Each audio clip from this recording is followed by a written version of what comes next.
potent advice, and inspiration from real self-made millionaires. Welcome to The Eventual Millionaire with your host, Jaime Masters. Welcome to Eventual Millionaire. I'm Jaime Masters, and today on the show we have David Baer. You can check him out at davidbaer.com. He's also the creator of powerfullivingexperience.com, which is a transformational event that you guys should all check out. Thanks so much for coming on the show today. Thanks for having me, Jaime. Appreciate it. So let's go into a little bit of your background, because when I was reading about you, it was about transformational teacher. And I know that's a little woo-woo for some people that are listening, but I've also found that people keep bringing up, you need to have a vision, you need to do these things. And I feel like you bridge the gap on the science side of it and the woo-woo side of it. So can you give me a little background on how you sort of came to be with that? The next generational teacher? No. I'll tell you the story, and just to speak into the idea of transformation, I think we're in an evolution right now from what you would consider like mindset 1.0 to mindset 2.0. And that's a change from what we've been calling personal development into transformation, where, you know, my out there philosophy is that we're going through an evolution of the human species right now, but we don't really talk about it because it's not like we're growing gills or feathers or fins, right? So, but there's a transformation taking place at a neurobiological level where there are individuals and there are teachers who teach how to free yourself from the negative bias of the mind. And that's a true change in the brain. And those who do that not only live joyful lives, which is sort of the point of all of this, but they start to create powerfully in their lives because they spend so much time in creativity, inspiration, intuition, and that's where all of our power is. So that's the difference between, I think, personal development and transformation. It's not this incremental change where you go to an event, you feel good for a while, you've maybe identified a limiting belief and it doesn't own you as much as it used to. It's like a radical change in who you are. And so that came out of my own journey into that space, which was about 10 years ago. I was running a company, digital marketing agency. I had raised several rounds of venture capital for the business. I had about 25 employees. And I had I think it was a super early midlife crisis around 32, 33 years old. Of course, nowadays that might be like at the right time for a midlife crisis. And so I realized I had a problem with drugs. I had a problem with alcohol. And I got into a 12-step program. I started working a 12-step program. And that was my entree into personal development. So, you know, from there, I started to become self-aware. And then I really wanted to go beyond that. And that was the impetus for this journey that I've been on and this business that we started about 2 years ago, helping other people learn the technologies and the methodologies that we teach to have a powerful living experience. I love this. Okay, so we're going to dive very, very deep because I think this is one of the most important things business owners can do. And yet it seems like it's so vague, they don't know where to start, right? So they're like, I know I need to get better mentally in order to come across the challenges that come up no matter what, no matter how big your business is, no matter how small it is, stuff comes up. And trying to go, well, what do I do and how do I do it first? Can you sort of talk about the modalities that are out there that people can start using? Because it's actually way more high tech than just sitting and meditating. And I meditate, I love meditating, but there's so many new things that are coming out, which is really impressive. Yeah, no, it's a great observation because at some level, for those in the personal development space, and I think in particular for entrepreneurs, this concept of mindset has become white noise. Yeah. And so, on one hand, we know that it's the intel inside. We know that it's not really the tactics or the strategies. That if you've developed yourself and your inner world, you can make almost any strategy work. And regardless of what strategy you have, if you haven't done that, you're not going to be successful. And so you bring up a great point. And I think one of the differentiating factors around what we teach in terms of personal development, because I needed it, was a step-by-step process for eliminating the patterns of thinking that cause us stress, anxiety, overwhelm. And so at the core of our methodologies is a distinction which actually is not mine. It's I learned it from one of my spiritual teachers and mentors, a man named Krishnaji in India. And he teaches that there are two states of being, that there are beautiful states of being and suffering states of being, and that there are only two states of being, that you're always in one state or the other, and you're never in both states at the same time. And so this becomes a really incredible starting point for a map back to your personal power. In any given moment, you're either in a suffering state, stress, anxiety, overwhelm, boredom, jealousy, not good enough, or you're in a beautiful state of being, calm, excitement, joy, curiosity, passion. Everything we want as an entrepreneur comes from a beautiful state of being. Right. That's where our connection to infinite intelligence is. That's where the solutions are. That's where our resourcefulness. That's actually where health exists, vitality exists, connection exists, present exists. It's all in a beautiful state of being. So when he taught me that, I was like, wow, okay, got it. So the name of this game about creating everything I want in my life and in my business and in my relationship and in my finances and loving my life and the journey of it is about spending as much time as possible in a beautiful state of being. So now the question becomes, what do we need to do when we notice that we're in a suffering state to move back into a beautiful state of being? And that's the process that we teach. Okay, so good.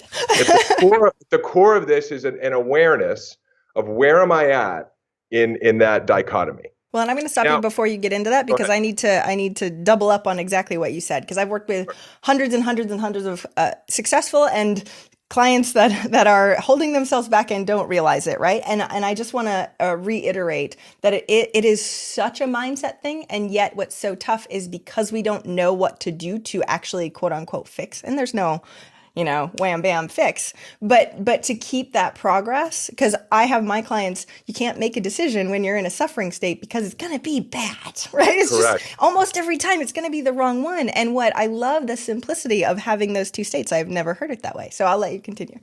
Yeah. And when, I speak on stages all around the country, and I always ask this question, how many hours a day do you spend in suffering? And so people start to think about it when they're really honest with themselves. And that could be, when you wake up feeling stressed. It could be when a challenge pops up and you move into some form of fear. It's when you're about to move into the beautiful unknown and you experience, what if it goes wrong, or I don't know how to do this. So sometimes it's for 30 seconds here, 3 minutes there, half hour there. But for a lot of people, it's consistently humming in the background. Like we are consistently living in fight or flight because of a misinterpretation of our reality. Right? We believe that we're in danger and we're not. And so the average that I get when I ask is about 3 or 4 hours a day. And I think that that's a dishonest answer, but it's the answer that I get. Some people say, listen, every waking hour. And I get it because I used to live there. But even if you look at 3 or 4 hours a day, that basically means that you're spending somewhere between 1,000 to 1,500 hours a year in a state that does not lend itself to resource and solutions. And so often we hear people say, oh, I don't have enough time. It's like, well, there's your time. If you can just learn how to, now suffering's always going to show up. Buddha talked about that. Like one of the four noble truths of Buddhism is suffering exists and suffering will happen to you. But the key is to notice the suffering and have the tools to move out of it. So I can talk about, Yes. It's really a simple step-by-step process. The complexity is choosing to make this a priority for living your moment-by-moment life. Like for me, this is my spiritual practice. But so we have two states of being. We acknowledge that suffering, which is the only problem, right? It's like when you remove suffering, what's there by default is everything that we want: confidence, courage, creativity, self-love. It's all there. It's not like we have to go find it anywhere. It's just that suffering masks it. And so what we acknowledge is that not only are there two states of being and suffering is the problem, but that suffering is separate from the experience. So in any experience we have, moment by moment by moment, is experience by experience by experience, right? That's what life is. It's just a stringing together of experiences. But what we acknowledge is that there's no suffering inherent in any experience. It's actually not in the math of the physical world. And we use nature a lot. I'm pointing this way because I look out on this beautiful lake. We use nature a lot as a backdrop for understanding what's true. And what's true is that, like, there's no suffering in the natural world. You don't see a squirrel stressed that it's not going to find a nut. You don't see, flowers comparing themselves to clouds. Like, these are all man-made constructs. So we've introduced suffering into a reality where it doesn't exist through the mechanics of our own thinking, right? The meaning that we're giving the experiences of our life is the only cause of suffering. And so when we realize that, that's pretty empowering. It's like, wow, there's actually no suffering out there. There's no stress really out there. There's no overwhelm really out there. It's just what I'm thinking about the experience that I'm having. So a lot of traditional personal development teaches, well, you should just come up with a better story than the story you're telling. Well, you can do that temporarily, but the story you're telling is actually wired into the neural networks of your brain. It's a meaning that you gave before the age of 7 when the prefrontal cortex was fully formed. Like, it's a part of your neurobiology. So, and your physiology and your anatomy. So, reframing a story or coming up with a better story is a temporary fix. Affirmations are a temporary fix. There are other teachers out there that teach that you should control your physiology. Like, get really, really excited because then you'll have better thoughts. And you can do that, but it's a temporary fix. Well, we believe that there's, no matter how you get there, there's only one moment of transformation. And it's actually when you see this thinking, which is the only cause of your suffering, in a new way. And so I'll share with you what that way is. Yes, please tell us more. It took me a while to really see that this was true. But what we found is that, and as we talked about before, there's 2 states of being. Suffering is the problem. Suffering is separate from the experience. Suffering is caused by your own thinking only, right? All suffering. And that the quality of the thinking that causes suffering is that it's thinking that's not true. It's actually not in alignment with the truth of reality that moment by moment by moment, life in infinitely intelligent ways is working for your greatest growth, your greatest prosperity, and your greatest evolution. And when you actually give a meaning to a moment other than that, your body's designed to move into suffering. And it's such a gift because we have this emotional guidance system. So our body's telling us no, wrong interpretation of what's going on. So, well, I'm going to stop you for a second because I did not believe this was true either for a long time. And then I tried it on and went, why would I not? Like, let's just give it a shot, because if I believe this, it could work, right? And so when you start shifting your perspective of going, oh, suffering is more optional, because you could put a Buddhist Zen monk right there as you facing the exact same situations and not having any reaction to it. So we know that could happen, right? And then I was like, well, okay, so if I let go as best I can and actually believe this, because that was really tough for me. The spiritual side was super tough beforehand. But when you start to embody it, I was like, it just makes logical sense. Why would I not want to come from this frame of reference? Because it's better. Like, it is better if you can do it. And it's better because the brain is a goal-achieving machine. So if you believe that money's hard to make, or you believe that you need to do it all on your own, or you believe that technology is hard, by the nature of how the technology of the brain works, you only have thoughts and ideas that are in alignment with that belief, whether it's true or not. Your perception of the world is modified, so you only gather evidence that's in alignment with that belief. And then this is a larger conversation, but when you look at quantum theory and the quantum reality, you start to create synchronicities in your life that are in alignment, right? This is the law of attraction concept, but but de-woo-wooed, it's quantum theory. You start to create synchronicities in your life that reflect back to you and prove out that hypothesis. So that's what's so amazing when you think about it. Like, as powerful creators, as human beings, as this amazing creative technology, we've actually been given the capacity to create into our reality that which is not even real. That money's hard to make, or that relationships never work out, or that I'm not good enough. Go us. Right? We're so good at getting things crappy. Go us. Yeah. Like, you are able to create an unreality for yourself. And so what we call this thinking, the thinking that's not true, that is the only cause of all of your suffering, which is the only problem, we call it unintelligent thinking, because it's not in alignment with the truth of intelligence itself. And so the way we teach transformation is that the moment you notice you've moved into some form of suffering, you know it's caused by what? Your own thinking. Yes, untrue thoughts. Yes. Your own thinking and thinking that's not true. So you go into observing that thinking, and it's going to seem true to you at first because you've enrolled yourself in it for so long and you've been compiling only the evidence to support it. But when you understand this liberative wisdom that it's not true, you can start to go, okay, got it. So how could this not be true for me? How could the opposite of this be true? And there's a moment in which you're looking at your own thinking where you actually see that the unintelligent thinking is not true. And that's transformation, because the moment you see it, you can't unsee it. And the brain literally begins to reorganize itself around it. So we'll look at concepts like I don't belong here, and we'll help people see that that makes no sense. Or oftentimes we deal with people who aren't making sales calls, and we look at the sales calls for fear of rejection, and we help them see that this concept of rejection is purely unintelligent and that it doesn't even really exist. That's transformation. And so a reason why we're able to help people create breakthroughs so rapidly is we're not giving them a Band-Aid and then ultimately the neural networks kick back in and the old limiting beliefs come up and you move back into stress and you're on the phone with your therapist or your coach week after week after week talking about the same thing.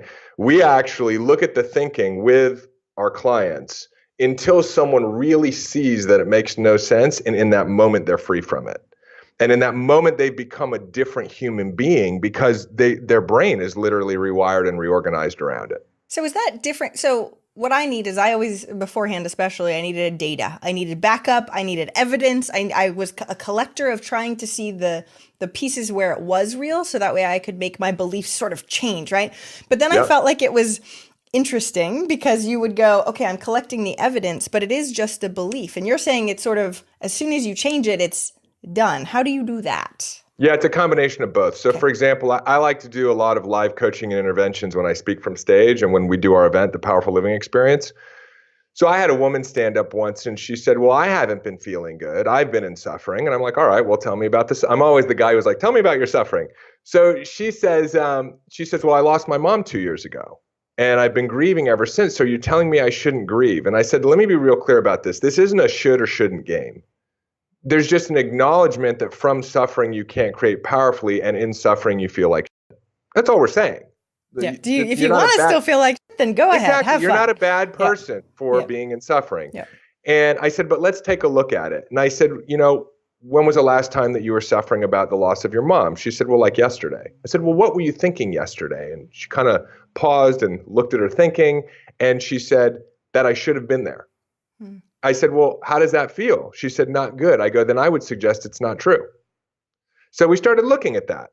And I said, let's look at that. Because if it's the belief that you should have been there and you weren't there that's causing you to continue to grieve, let's look at it.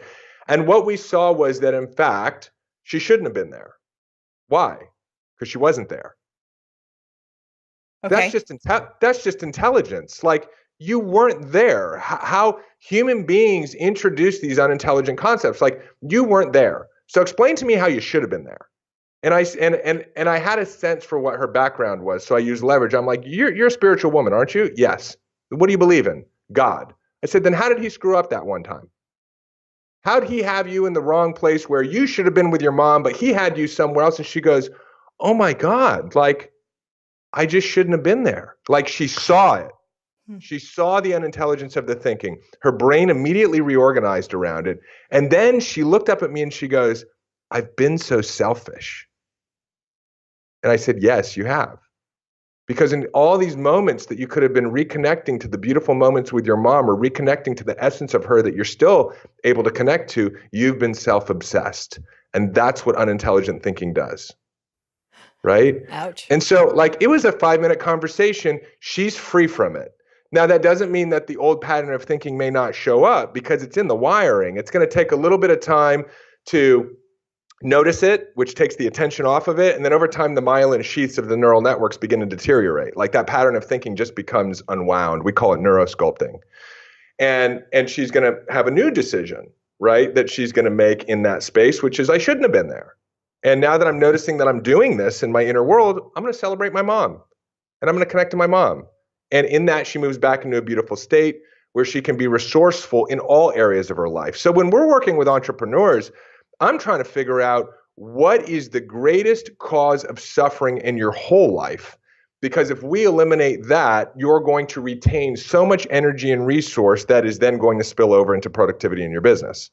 So whether it's relationships or whatever it is, like, we need to resolve that, because you're a reservoir of energy. And the amount of money that you're going to make in your business is dependent upon the level of the reservoir. Ooh, okay. Good copy. It's like, I think of Tony Robbins and the Wheel of Life, and how if one's off, it sort of makes the whole ride kind of bumpy. Is that what you're saying? We should be working on whatever is the lowest hanging fruit? Yes. Okay. How do we figure that out? We ask a question, which is, where do you feel like you're experiencing the most suffering in your life right now? Because the brain, again, as a technology, it has specific features. Number one, it's a goal-achieving machine. It'll literally moderate your thoughts and ideas, your perception, and the synchronicities you create in your life based on what you believe about life. Right? Money's hard to make. Okay, got it. Then that's your experience. Can't trust people. There you go. All the good ones are taken. Got it. Then we won't have you notice any of the good ones that show up at your favorite coffee shop. Right? Like it just. So that's why we are powerful creators. Because there's a lot of cliche out there. Like, I mean, at the foundation of what we teach is a deep spiritual philosophy. Right? But spirituality often doesn't go that deep. So like you know we're powerful creators, but why are we powerful creators? Because the technology is a creative technology. And one aspect of it is it's a goal-achieving machine. Another aspect of it is it's like a search engine, and that's why questions are so powerful. So if you want to find the major areas of your life that are causing resource strain, i.e. where you're suffering, all you do is you query yourself and you go, where am I experiencing the most stress in my life? And you wait, and you just pay attention to what comes across the telestrator. It just comes across, right? Bing. Yeah, when we ask questions, we get answers. Yeah. Oh, like I've been really being resentful towards my brother. Yeah. Okay, why? Well, because I feel like he shouldn't have said that. All right, well, let's look at that. If that's what I'm thinking and it's causing suffering, it must be true. Should he have said that? Of course he should have said that. That's what he says. He's my brother, right? The problem is not that he said it. The problem is my reaction to it. Yeah. Which is so much easier said than done, because you're like, I've been doing this for 30 years or 50 years or whatever, because he's my brother, and that's my reaction every single time. So right. What I would suggest is that may be a belief too. I don't actually believe it's so much harder to do than to say it. When you understand how the process works, if you're willing to really take a look at it, and especially if you're coaching with one of our coaches to understand how to support someone in the methodology, it can be a little challenging on your own because you're enrolled in your own fishbowl. But once you have someone from the outside in who's working with you, who knows that it's not true. So they're just working with you to go, got it. We know it's not true. Let's just figure out how it's not true. And let me help you see how it's not true. And that is it. It's the one moment of transformation that you actually see your unintelligent thinking as unintelligent. Bam, the technology just reorganizes around it. And I'm speaking from experience. 9 years ago, I was a drug addict and an alcoholic, and I spent 100% of my time in suffering. And now I may spend 15% of my time in suffering. Now, some people may go, wow, like this is a guy who teaches this and he still spends 15% of his time in suffering. Yes, because it inevitably comes up moment by moment by moment, because so much of the beliefs that we have are limiting beliefs. Well, and that's why the 5 people that you're closest to, if they have all different beliefs than you and you're hanging out with them, you're like, oh, maybe I'm not so true. Like it all starts to coagulate as we start doing it. And so one of the ones that I hear quite often from clients and people, and I still have pieces of this for certain, is it has to be hard work in order to get the abundance, right? So everyone's like, and I must grind and hustle, and that's what will make me achieve. So can you sort of reframe some of that stuff a little bit? Because I feel like entrepreneurs are great at knowing that abundance is there, but then they're also putting all these obstacles in front of themselves, so that way they can be like, and now I earned it. Now I feel good about it. No, that's great. One of the things we do at our legendary mindset event is we literally take all these common patterns of unintelligent thinking, and rather than entrepreneurs have to figure them out for themselves, we're like, this is what's going on, right? So, which is what I love, right? It's the philosophy around what we teach. And my poor fiance, Carol, she's also the president of my company. Like we'll be going for a walk and I'll be like, oh my God, that's what this thing is, you know? So let's talk about it being hard, right? Like hard to make money or hard to grow a business or hard to be successful. And like, I could reframe it, but maybe you can reframe it. Like, tell me, what do we even mean by that? Like, what does it mean that it's hard? Well, we're gonna work our. Yeah, exactly. I'll play the game. Let's look at it. So you have to put in more hard time and work and effort in order to go up, push the boulder up the mountain. Okay, so one of the first things we look for is metaphor, right? Like, because when someone's pushing a boulder up the mountain, we want to go, well, what do you really mean? So let's look at what you and I both know to be true about creating success. Does it require time? Yeah. Yes. Well, eventually, yes. Yes. I mean, it requires time. Okay. But why is that hard? Like, it requires time. Mm-hmm. Does it require effort? Yeah. Why has it got to be hard? what does hard mean? Yeah. Like, does hard mean doing a bunch of things I don't want to do? And it's like, well, maybe you shouldn't be doing the things that you don't want to do in your business, and you should be delegating them. Or maybe we could look at some of the things that you're saying you don't want to do, and maybe you actually would want to do them if you hadn't wrapped them around with so much unintelligent thinking. Right? Like, I'm going through a training right now on funnels.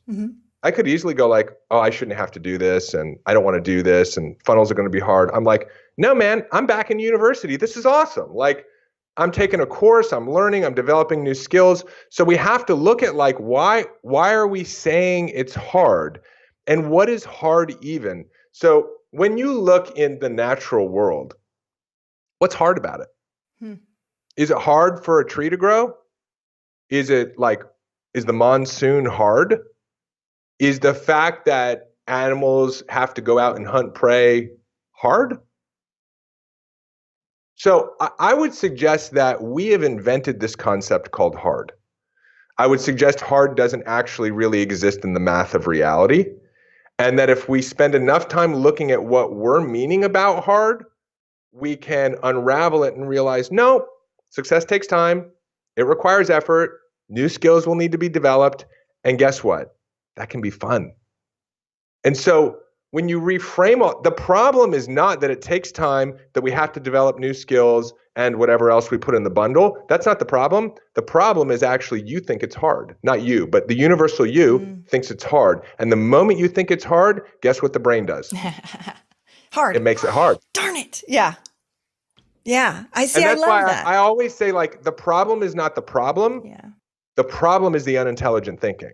The problem is not that creating success is hard. The problem is you think it is. That's now manifesting itself into your business. One of my favorite parts is to notice the words that people use, because sometimes it's so ingrained you don't notice. So they'll say something and I'll be like, oh, that's an excuse. And they're like, no, oh, it is. Yeah. Okay. Well, and then they, right? So the realization of like, oh, why do I say it that way is crazy. But I know my dad always used to say, you have to work hard. You have to do things you don't want to do. Like, and it was like, that sucks. And it's pre-programmed and that's a big problem with today's motivation, right? It's like the hustle, the grind, the hard. And I'm like, all right, I guess, like, if that's the way you want to do it. Exactly. I don't want to choose that. That sucks. Now, is the truth that we will do things and they won't work out according to our expectations? Yes. Is that hard? I don't know. So that's how we deconstruct this idea of hard, because if you're trying to grow your business while things are hard, you're right. It's like pushing a rock up the hill. Yeah. And you're like, I'm going to get squished if I let go. Oh no. Right. And then you hold it super, super tight. So how do they notice when that's coming up internally? Because that's the other piece. I have to meditate and slow down my brain. But even this weekend, I apparently say the word crazy quite often. Even at the very beginning of this show, I used to say the word excellent literally like 17 times every single show. And I'd be like, oh, wow, I had no clue. So noticing it is always a thing. And I'm now noticing the word crazy and how I say it and sort of shifting it. But how do people typically go, oh, my internal thought is this now? Yeah, that's such a great question. So that's why this understanding of the two states of being is so important, because we have a greater capacity to notice in the moment how we feel than what we're thinking. So you notice that you've moved into a suffering state. The most important thing that I pay attention to on a moment by moment basis is my state of being. I'm either in a beautiful state or I'm in a suffering state. And if I'm in a suffering state, I know what's happened. I've entangled myself with untrue thoughts. And I stop what I'm doing and I look at what I'm thinking. And I spend time seeing that what I'm thinking is not true. And in that moment, I move back into a beautiful state and I get back to work. That's the work to do. You notice how you feel, because what's happened, Jaime, is we have an entire generation of people who are becoming self-aware, but they don't know what to do with what they're becoming self-aware of. Yes. So I've talked about this on the podcast before, where I love your simplification of it, because I couldn't name that suffering state. So I'd be like, I don't even know what I'm feeling right now. Is it sad? I don't know. Is it anxiety? I'm not really sure. I'm not really sure what that is, so I couldn't pinpoint it. But just knowing that it is some form of suffering and not even having to name it, and then going, ooh, that means this, That's so much easier than trying to go. Yes. I was like Yeah. looking over name things of like, okay, is it panic? Nope. Is it anxiety? Nope. It's not that either, right? Trying to get better at this thing we call feelings that are here for a reason. And I think this is the reason why. And I don't think business owners realize how much the feeling affects the outcome and the decisions of their business. Yes. And when you It's can bridge that everything. gap, It's everything. exactly. And they bridge that gap, it makes a huge difference. But it's not something where we get up in the morning, we look at our goals and we're like, I want to feel better today. Well, and this idea of like up until recently, not knowing how. Yeah. And so there's at some level we begin to avoid, like it's kind of like we get into personal development and then we get burned out from it because of the broken promise. It's like, God, I've spent so much time reading so many books and why am I still stressed? Why do I still not love myself? Why do I still feel like money's hard to make? And the answer is because we've been operating in personal development versus evolutionary technologies and transformation. Now that is coming into the marketplace, right? Like that's what we're teaching.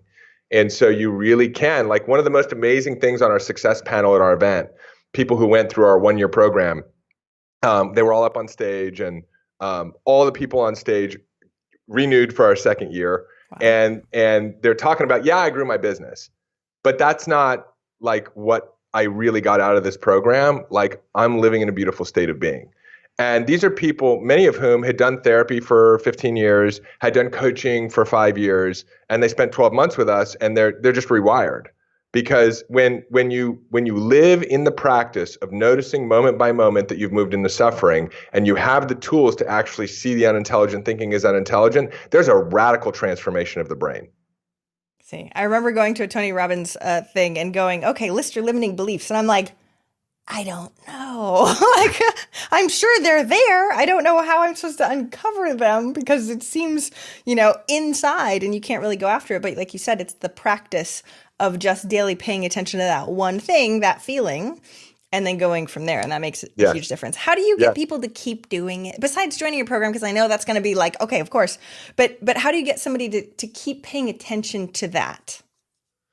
Well, I mean, there's a certain amount of time where you're developing it as a practice like anything else, where it can feel a little uncomfortable and it's new. And so, but once you work through that, I mean, it becomes, for lack of a better word, like it becomes your religion.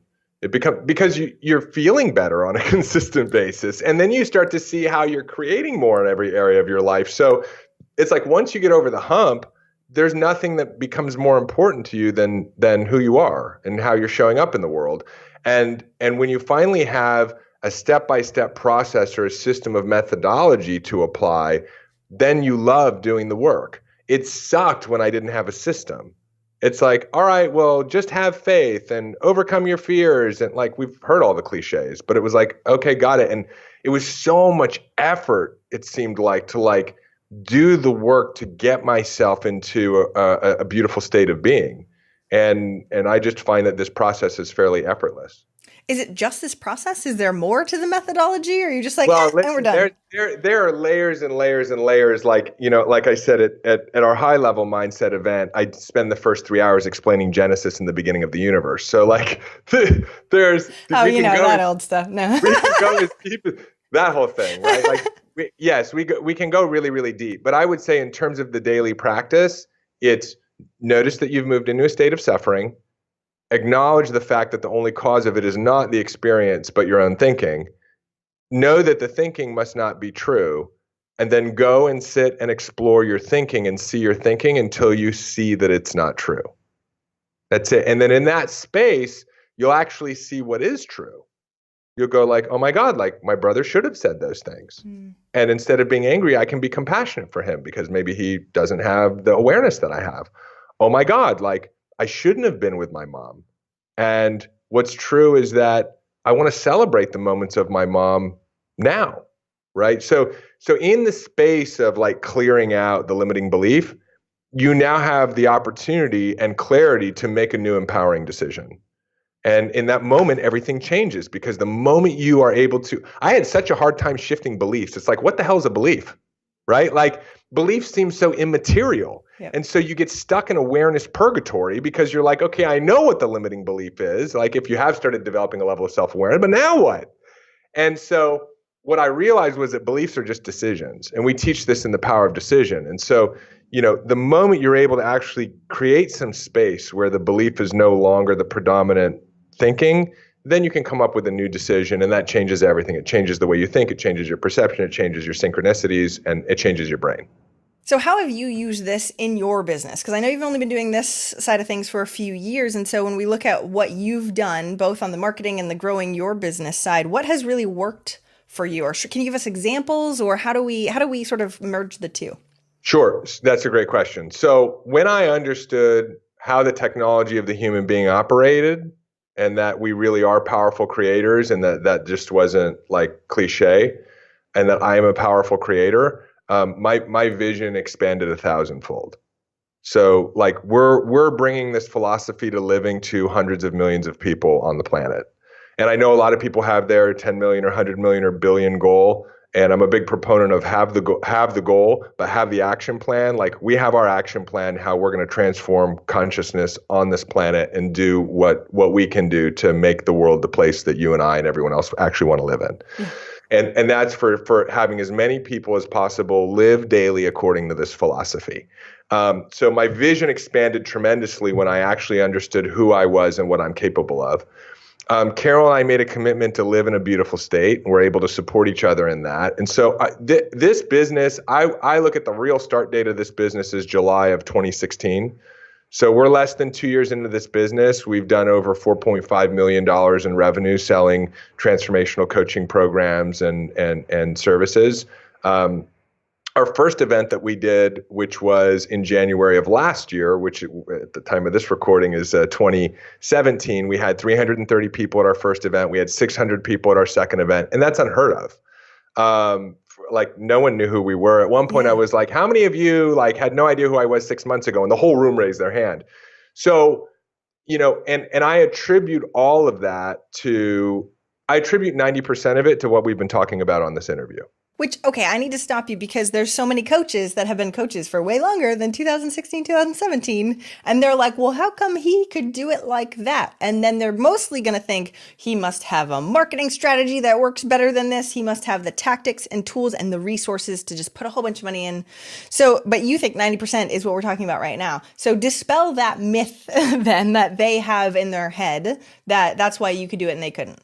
Yeah. So what happens when you live this way is that number one, your vision is far greater, and it's not just that your vision is greater, but you're aligned. So I looked at all my resistance to my vision and I did the work around it, and I had a lot of resistance to it. Oh, I'll never have that many people at my event. Oh, I could never make that much money. Oh, why me? There's so many other people out there doing it already. Who's going to believe me? Like, I don't even have a history of coaching. I've been like running a digital marketing agency, but I cleared it all out. Like I became who I needed to become first, right? And you also, that becoming this happens in the journey too. So Carol and I would try something, a strategy, and it wouldn't work. We're like, okay, that didn't work. How can we make it work? Or, okay, that didn't work. What do we learn from it? And like, what other approach can we take? And so, as well as I do, that what most entrepreneurs do is they like try something and they fail, and then they retreat back into hibernation. Yeah, like, or they move my corner. Okay, I'm gonna go crawl in the corner for a while. Or they move into drifting, right? Yeah. It's like you're kind of doing work every day, but you don't even know like what you're focused on and if the action plan is aligned. Because when you're spending a lot of your time in suffering, that's not where clarity is. So what did we have? We had vision, we had aligned beliefs, we had clarity, we had consistent action, not because of strategies, but because of like the commitment to this work. My strategy was that worked, because I'll share that, was I created a digital program. I had a small Facebook funnel running that I was losing money on the short term, and I sold like 40, 50 mind hack programs. But my philosophy was that because people got tickets to our live event, I'd make it back up on the back end. I spoke from stages, so I decided to go pay to speak on stages. I sponsored stages. I enjoy speaking. I'm a big believer that if you should spend 90% of your time on marketing, which you should, then your marketing should be doing what you enjoy. So for me, it was speaking from stages, and I would sell my mind hack program and people would get tickets. And then while I was at events, I was, cool with people. And so some people were like, hey, I'd love to support you. And they would do some partner webinars. And basically from July of 2016 through January 2017, when we had our first event, between those strategies and the fact that we allowed anyone who had a ticket to bring a friend, we ran a bring a friend contest. We had 330 people show up at our first event. We sold $1.5 million in our 1 year, $25,000 program. That said, like Carol and I, like we were tenacious. So like, we do things at a world-class level and we make that level of commitment. So yeah, those were our strategies, and those strategies changed in 2017 that led to the success we had. And those strategies are changing again this year. But the strategies never work when you first, whatever they are, they never work. I mean, there are some strategies that are the right strategies to focus on and some strategies that are wrong based on timing. Like, I don't think you should get into funnels and Facebook until you're doing $25,000 to $30,000 a month, at least consistently in your business, with predictability that you're going to continue to do that. I don't believe that you should write a book if you don't have a tribe. I think those are unleveraged. That's an unleveraged way to grow your business, right? And that's part of our business philosophy. So, but listen, like if you want to be successful, at some point you have to make the decision that you're going to spend a significant amount of your time, your money, your energy, and effort on this personal development thing, and find a teacher who is teaching next generation technology around it. Like that. And we all know it. Every single successful person is like, the greatest investment you could make is in yourself. The problem today is people don't know where to go to make that investment. Definitely. So I want everybody that's listening right now to think about David's story and self-identify, if you were him, where you would have stopped. Because I have a feeling that people would be like, oh, well, I was losing money on the Facebook ads, so therefore I wouldn't go more, right? They'd be like, oh, well, I have to get this working first. And are you still stuck there? Because I have a feeling a lot of people are, because I talked to you. So I know we have to start wrapping up soon, but this was awesome. So what is, out of everything, right? What is one action listeners can take this week to help move them forward towards their goal of $1 million? Yeah, so I don't think my answer is going to surprise you, but it is become aware of what state of being you're in the moment. Are you in a beautiful state? Are you in a suffering state? Start to just notice how much time you're spending in suffering and take a look at the thinking, right, that is causing your suffering, and see if you can actually see that the thinking isn't true. Like, begin the practice. And that is my honest truth to the fastest way to get $2 million. I highly recommend this to everyone. Also, my best friend held me to this, and I was like, feeling schmealings, right? This was probably like 5 years ago when I moved to Austin, and I am a different human because of this. So yes. Thank you so much, David. Where can we find out more about you online? Yeah, thank you so much. So you can go to davidbear.com. And you can also check out, I have my ebook, Mind Hack, which talks about this philosophy. And we just set up a URL with the free book download for your tribe. So they can go to mindhackprogram.com/million. Great. Thank you so much for coming on the show today. You align with everything that I talk about in the less woo-woo way than people hopefully can receive it. Thanks for having me. This has been awesome. Totally. Thanks so much. All right, Jamie. Thank you so much for listening. I hope you enjoyed that interview. And if you want to check out more amazing resources, I'm only curating the best of the best. Go check out eventualmillionaire.com. You can take the Eventual Millionaire quiz, figure out where you are in business and what you need right now. Plus, you can look at curated resources specifically for you on the new Start Here page. I'm so excited. Please join us. Please let me know if you need anything at all. I'm here for you. And have a fantastic day. Bye.